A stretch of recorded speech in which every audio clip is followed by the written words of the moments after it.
So we're back in the shop working on the SnowCat, and one thing if you're dealing with an older SnowCat is more than likely it's a brake steer setup. So anytime we're talking about brake steer, we're dealing with brake lines. So I'm going to show you what works for me on these. One thing you want to do is get yourself a decent kit. I picked up this ATD kit at Auto Value. It's got everything in it from doing SAE to metric lines. So you got an excuse to buy it because you can use it on your automotive stuff, so it's not just a hobby. And nice thing about having the whole kit, it comes with everything including the brake line bender, so you can make nice 90s, and also, like I mentioned, the metric set and that. So you can cut brake lines with about anything. You can cut it with a hacksaw if you want, but get yourself a pipe cutter, and if you get a good kit, it'll come with a pipe cutter in it. And this will make a nice, clean, straight cut, makes it even.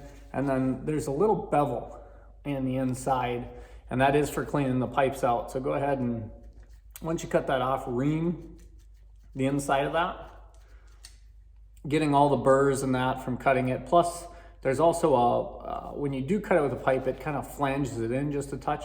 It'll take that flange out. And you can see here I have my pipe clamp vise in the vise itself, so that just makes it easier for holding. You can do this by hand in the field. I've done it before. And when you blow a brake line, this is always a handy thing that nobody keeps in their SnowCat. If you're not going to keep this, just grab yourself a couple extra sticks of brake line.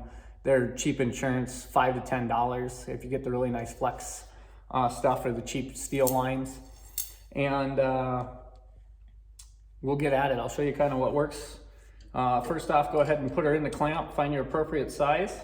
And this is key when you do the sizing on this, is on this here, and I'll show you. This stud here has a collar. So what you want to do is match this collar up with the rise on your vise. Here, I'll bring this right up here so you can see. So this little step in there, we're going to bring the brake line to that step. That's how high above your clamp you should have it. No higher than that, no shorter than that. It's crucial in order to get a good double flare. So it just barely sticks up, maybe 1/8 of an inch at most. What I do is I drop it in the next hole, and that gives me a size guide to get that brake line just barely above. Go ahead and clamp her in the vise.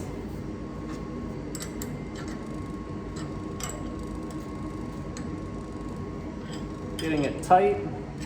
I cheat, I use my tensioner rod for my anvil for that. Okay, now before you do anything, before you clamp the vise on, before you go ahead and flare this out, double check that you have your nut on there. I can't count how many times I've made the most beautiful flare and the nut wasn't on there. So you start all over again. And if you've already custom bent and got it fitted in exactly where you want it, a lot of times you don't have the room to take another 1/4 to 1/2 inch off in order to get another flare on there. So you basically have to start all over and throw that chunk of line away. So double check that you have your nut on there. So we're gonna go ahead and you take the right adapter and you put it pin side down, and what that does is that's gonna give you that bubble flare to start with. So, and we're gonna go ahead and tighten this down all the way till it bottoms out. Like I said, you can do this by hand in the field, but for doing the video, it just is a lot easier. So we're gonna actually press.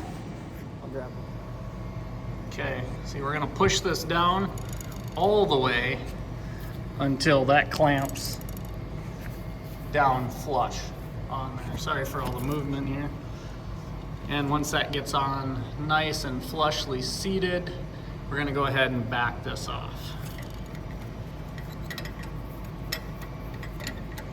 And once we have that off, we're gonna go ahead and pull this out. I'll try and show you in there. See how it's made that bubble. Now we come back in with the anvil, and then we go ahead and we just tighten it all up over again. So as we tighten this around here, that's gonna put our flare out.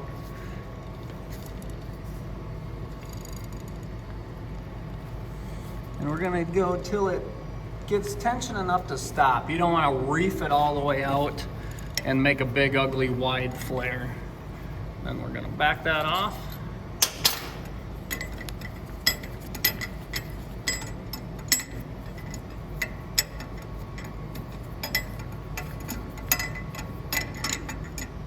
Sorry about that. And that's gonna give us that nice flare, a little bit of paint on there. And we'll go ahead and pop that out of the clamp.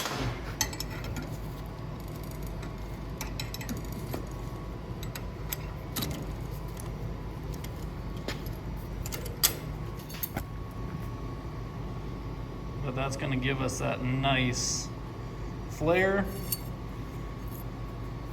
Slide the nut down here.